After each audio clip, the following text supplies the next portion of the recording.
Bien, y ya estamos entonces de vuelta con Foro Bíblico reconectado intercontinentalmente y le damos nuevamente la palabra a José Gregorio Hernández para que continúe con su exposición. Adelante, José Gregorio. Muchísimas gracias, Jorge. Y bueno, decíamos que entonces entre las exigencias para un traductor, hablábamos de la aptitud, es decir, la capacidad que tiene que tener, debe ser apto para el trabajo, debe tener el ánimo dispuesto, debe tener una actitud de corazón para servir a nuestro Señor.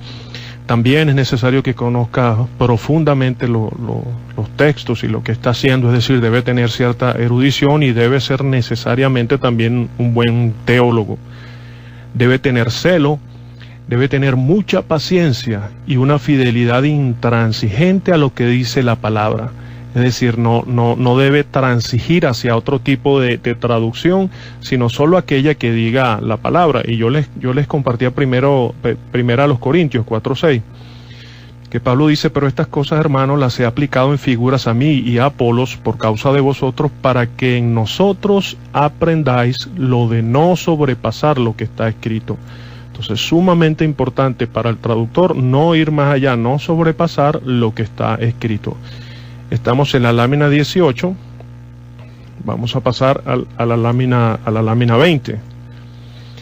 Y es que en el ejercicio de sus funciones, a este erudito y teólogo le será exigida imprescindiblemente una cualidad que ningún poder humano o angélico le puede impartir u otorgar, como lo es la vivencia espiritual que surge por la experiencia de la salvación, por la experiencia de la regeneración, con evidencia indiscutible de haber nacido de nuevo y haber recibido la unción que enseña todas las cosas para una vida rendida a Dios. Entonces, no solo en el conocimiento teológico de la verdad, sino también en el ejercicio de la piedad y del temor de Dios. Vamos a pasar ahora a la lámina 21 y vamos a comenzar a hablar de un tema sumamente interesante que condiciona y que influye en la forma como el traductor desarrolla su trabajo. Y es en la cosmovisión y el traductor. Cosmovisión es simplemente la manera en cómo nosotros interpretamos y entendemos el mundo que nos rodea. Es decir, son los lentes o las gafas, dicen en otros países, que nos colocamos para nosotros mirar, interpretar y entender todo aquello que nos rodea y luego explicarlo. Y en el caso de los traductores, bueno, es cómo están interpretando ellos el texto para luego plasmarlo. Decía en Job 39, 37, 19, le decía Eliú a Job: haznos saber qué le diremos, porque no podemos ordenar nuestros pensamientos a causa de las tinieblas. Quiere decir que es un reto sumamente interesante para el traductor a causa de los pensamientos que ya existen en cada uno de los seres humanos, poder discernir, y ya lo vamos a ver con más detalle más adelante, cuál es la guía que le está dando el Señor. Si bien la cosmovisión es individual, es decir, cada ser humano, dependiendo de las experiencias que ha tenido durante su vida, tiene una cosmovisión muy particular. Hay elementos comunes que pueden conectar la cosmovisión de una persona con la de otra. Veamos por ejemplo, una cosmovisión que compartimos los cristianos. Vamos a la lámina 23, acerca de nuestro Señor Jesús y de la salvación. ¿Verdad? Leemos Hechos 4:12, donde dice: y en ningún otro hay salvación, porque no hay otro nombre bajo el cielo dado a los hombres en que podamos ser salvos, sino en el nombre de nuestro Señor Jesús. De modo que esto es una cosmovisión bíblica compartida, común para todos nosotros los cristianos. Pasamos ahora a la lámina 24 para comentarles que hay teorías que explican cómo se genera la cosmovisión en la persona. No hay un criterio unánime sobre cómo se va alimentando, porque a lo largo de la vida nosotros vamos incorporando creencias a nuestra cosmovisión, y no se sabe exactamente cómo se atornillan, cómo llegan a ser tan poderosas en nuestra mente que no pasan de ser un pensamiento a cimentarse como nuestra propia cosmovisión. El ser humano, a diferencia de la propuesta del señor Darwin, que fue una propuesta muy buena, pertinente y de mucho prestigio, fracasó rotundamente cuando, ensoberbecido, lleno de arrogancia, bueno, él se sintió con la autoridad y con el derecho y el poder de decretar que el ser humano era un animal como los que él había estado analizando en su teoría de la evolución. Allí fue donde vino el fracaso rotundo, porque eso no pudo comprobarse, no puede comprobarse hoy en día, ni se podrá comprobar tampoco. Simple y llanamente porque el ser humano, queridos hermanos y quienes nos escuchan, es un diseño único e irrepetible, hecho a mano, nada más y nada menos que a imagen y semejanza del Dios Altísimo, hecho a imagen y semejanza del Dios Todopoderoso. Y no bastó eso, sino que el Señor sopló en nosotros aliento de vida.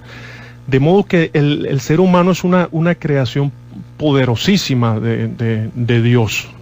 Para nosotros es todavía, aun cuando hay muchos adelantos científicos, el ser humano es casi como el universo, inescrutable. Es una cosa maravillosa. Obviamente al principio nosotros fuimos hechos para estar en plena conexión y en plena comunión con nuestro Creador. Obviamente después de la caída, pues bueno, todo esto se trastocó, todo esto se trastornó. Ya no, entonces en nuestra mente no solamente estaba la voz de Dios, sino que también somos capaces de entonces generar todas estas cosas que hoy queremos llamar cosmovisión.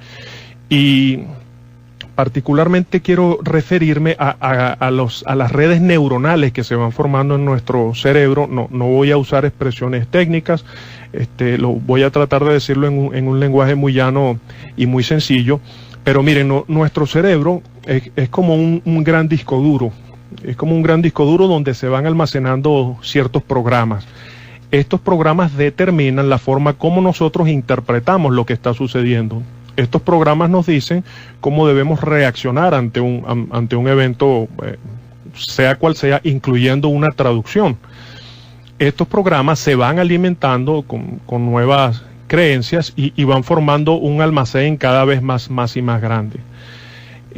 También estas redes neuronales están influidas por nuestras experiencias de vida. Es decir, si tuvimos, incluso de vida intrauterina, estábamos conversando en estos días que no es igual la experiencia intrauterina de un bebé con una madre que fuma 40 cigarrillos al día con uno que no fume nada. Pues obviamente todo eso va influenciando en la persona. Mire qué tremenda creación hizo el Señor.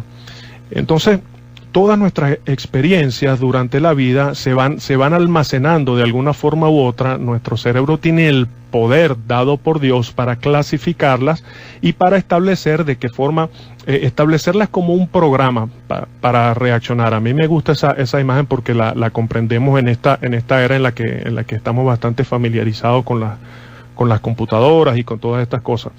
Por eso es que es sumamente importante para nosotros hablarles de los perfiles psicohistóricos de estos personajes de quienes ya les hemos hablado antes, pues Erasmo de Róterdam, Martín Lutero, Juan Calvino, todas estas personas, porque eso va condicionando su cosmovisión. Entonces, si dependiendo de la cosmovisión que tenga la persona, bueno, va a ser normal hacer algo que para nosotros sería sumamente perverso. Pero así es como funciona, así es como funcionan estas cosas. Y lo más riesgoso de una cosmovisión es que la cosmovisión es acrítica, es decir, nosotros utilizamos nuestra cosmovisión para ser críticos con lo que estamos viendo y con lo que estamos analizando, pero nuestra cosmovisión como tal es acrítica. Y ya vamos a ver un ejemplo. Imagínense, por ejemplo, este chef, ¿verdad?, que está en su cocina, está preparando varios platos y utiliza esa cuchara para hacer un análisis crítico de cada uno de los platos que está preparando. Él usa su cuchara para hacer un análisis cualitativo y gracias a la cuchara él determina qué plato le falta, cuál condimento o si el plato está bien así como lo está preparando. Pero no determina si la cuchara que está utilizando es la más apropiada o no. Es decir, utiliza la cuchara para hacer un análisis crítico de los platos, pero él no hace un análisis crítico de la cuchara, sino que la acepta tal cual es. No la condiciona, no la analiza. Así como esa cuchara es nuestra cosmovisión.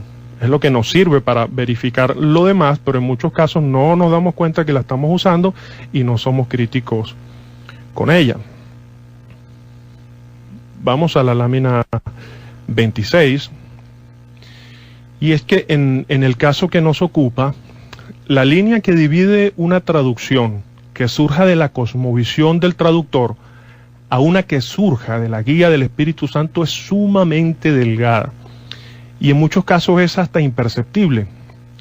Mayormente cuando la cosmovisión del traductor le ha convencido de que está siendo guiado efectivamente por el Espíritu Santo, sin que necesariamente sea esta la realidad. Él puede estar convencido que está siendo guiado por el Espíritu Santo para poner otra cosa distinta al texto, pero esa no es necesariamente la realidad. Pero el traductor lo cree y lo acepta como una verdad universal, única e irrefutable, ocasionando que supedite la traducción a su cosmovisión y no a lo que necesariamente está diciendo el texto. Un buen ejemplo de esto son las siguientes palabras de nuestro Señor, y estoy en la lámina 27, cuando le dijo a los fariseos, le dijo: bien profetizó Isaías acerca de vosotros los hipócritas, como está escrito: este pueblo me honra de labios, pero su corazón está lejos de mí, y en vano me honran. Fíjense lo que viene a continuación. Aquí está la cosmovisión: enseñando como doctrinas preceptos de hombres, haciendo caso omiso del mandamiento de Dios, os aferráis a la tradición de los hombres. Les decía también que bien invalidáis el mandamiento de Dios para establecer vuestra tradición. Quiere decir que la cosmovisión de aquella época, de estas personas que estaban escuchando al Señor, les había convencido de que la tradición que ellos estaban siguiendo de sus ancianos era la palabra irrefutable e irrebatible de Dios. Y por eso no lo consideraban a él, no lo escuchaban. La lucha, aquí puede surgir una pregunta interesante, y es: bueno, si estamos hablando de un hijo de Dios, de una persona que ha sido regenerada, de una persona que busca la presencia de Dios, entonces ¿cómo es posible que se deje influenciar por sus propios pensamientos, por su propia cosmovisión, y no sea sensible a la voz de Dios? ¿Es esto posible? Bueno, la respuesta es que sí. Desafortunadamente o lamentablemente sí. La lucha descrita por el apóstol Pablo en el capítulo 7 de la carta a los Romanos y la aclaratoria en la primera carta a los Corintios nos ilustra otro milagro asombroso y poderoso. Es algo que a mí me conmueve muchísimo, porque el estado inicial de la creación era una santidad que la disfrutó Adán, o que la vivió Adán, y luego cuando tengamos nuestros cuerpos glorificados, luego de resucitar, bueno, vamos a tener otra naturaleza. Pero en este momento, queridos hermanos y amigos, en este momento estamos presenciando un milagro poderosísimo, y es que en nuestra naturaleza caída, en un cuerpo donde contenemos todos estos conflictos a los cuales Pablo se refiere en el capítulo 7 de Romanos, coexiste, habita simultáneamente el Dios Todopoderoso, tal como también lo aclara Pablo diciendo que somos santuario y morada del Espíritu Santo. Esas dos cosas nada más van a suceder en este momento. Mire qué milagro tan tremendo. Y es que el Señor, viéndonos así, no nos dejó solos, sino que se arremangó las camisas, permíteme usar ese antropomorfismo, y se tiró acá con nosotros y se metió y nos hizo morada y santuario, y aquí está con nosotros bregando y fajándose con nosotros, y nunca nos abandona. Pero esta reto que tenemos actualmente nos hace imperfectos, nos hace susceptibles de cometer errores y de equivocarnos e incluso de pecar, aun cuando estemos ungidos por el Espíritu Santo y aun cuando seamos su templo y su morada. Vamos a la lámina 28 y quería comentarles que muchas de las variantes textuales en las diversas fases de corrupción del texto se deben particularmente al que el traductor no se ha cuidado de tener un temor reverente pero constante, es decir, un temor reverente y constante durante todo el proceso. No se ha cuidado de alejarse de esa falsa confianza que puede generar el conocimiento y la capacidad. No, es que yo sé griego, yo sé hebreo, yo soy un excelente lingüista. No se ha cuidado de eso para humillarse bajo la poderosa mano de Dios y buscar su guía constantemente ante cada palabra que necesita ser traducida. Y lo importante es que todo este proceso de humillarse bajo la poderosa mano de Dios debe darse incluso estando dispuesto a que Dios revele en el texto algo diferente a la propia cosmovisión del traductor. Toda esta lucha mental no estamos ni solos ni abandonados en esto. Pablo dice: porque las armas de nuestra milicia no son carnales, sino poderosas en Dios para destrucción de fortalezas. ¿Cuáles son esas fortalezas? Lo dice el versículo 5. Dice: destruyendo razonamientos y toda altivez que se levanta contra el conocimiento de Dios, y llevando cautivo todo pensamiento a la obediencia al Mesías. Y Pedro decía que debemos estar atentos a la palabra profética porque esa palabra es como una antorcha que alumbra en un lugar oscuro. Por eso es sumamente importante que el traductor, teniendo eso presente, esté constantemente humillado ante la presencia poderosa de nuestro Señor. Vamos a pasar con un ejemplo de lo que hemos hablado y de cómo el traductor puede influir. El hermano Carlos hablaba hace rato de que se ha hecho un trabajo extraordinario por más de 180 años de hermanos santos que aman al Señor, un trabajo de restauración del texto sagrado. Pero entonces ahora tenemos el problema es que el traductor traduce una cosa distinta. Entonces ya vamos a ver el siguiente ejemplo. Vamos a la página, esta es la lámina 29. Dice, el Mateo 1:6 dice: e Isaí engendró al rey David, y de la de Urías David engendró a Salomón. Vamos a pasar a la lámina 30. Estoy escuchando un pequeño retorno por allí. El énfasis que estamos presentando la lámina 30, traducida por la Biblia textual en su tercera edición. El énfasis que encontramos en el texto griego es el que resaltamos acá en letras rojas: y de la de Urías. Vamos a ver cuál es la propuesta de algunos traductores. Fíjese, por ejemplo, en la Reina Valera dice: de la que fue mujer de Urías. Quizás haya algún micrófono abierto por ahí, estoy escuchando Ok, la Reina Valera dice: de la que fue mujer de Urías, el traductor. Luego tenemos en la Biblia de las Américas que el traductor puso: de la que había sido mujer de Urías. Yo voy a echar para atrás un momentico, mi hermano, para recordarle cuál es nuestra traducción. Nosotros pusimos: e Isaí engendró al rey David, y de la de Urías David engendró a Salomón. La Reina Valera dice: de la que fue mujer de Urías. La Biblia de las Américas dice: de la que había sido mujer de Urías. La palabra dice: de la que era esposa de Urías. Dios habla hoy, dice: cuya madre fue la que había sido esposa de Urías. La Nueva Versión Internacional dice: cuya madre había sido la esposa de Urías. Nueva Traducción Viviente: su madre fue Betsabé, la viuda de Urías. Esta la suaviza mucho más. Y la Palabra de Dios para Todos dice: la mamá de Salomón había sido esposa de Urías. Vamos a pasar a la lámina 32 para entender entonces lo que decíamos hace rato.